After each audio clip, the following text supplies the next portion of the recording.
Someone wrote in and asked, hey, can the nucleus hold a constant beat frequency over several octaves?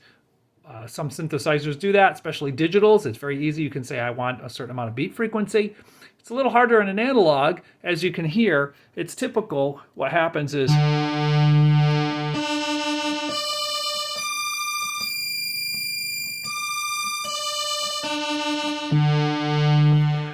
and that's typical for an analog because you're just, as you're going up in frequency, the difference in frequency creates the beat frequency, and the difference in frequency is higher as you go up.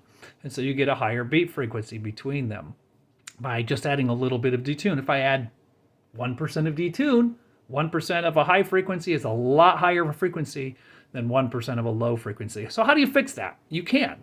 And I'll just give you a little trick right here.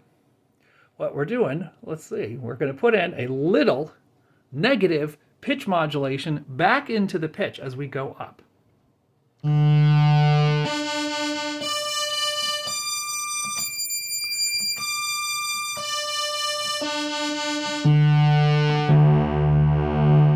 And that gives you a much more consistent beat frequency over the entire octave range. And what that's doing is I'm putting negative 24 out of 4,000 into the pitch modulation of oscillator 2, and that is modulated by pitch itself, but negative pitch.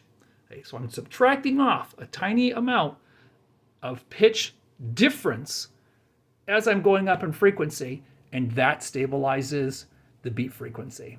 A very cool thing that you can do just using the standard modulation functions of the nucleus.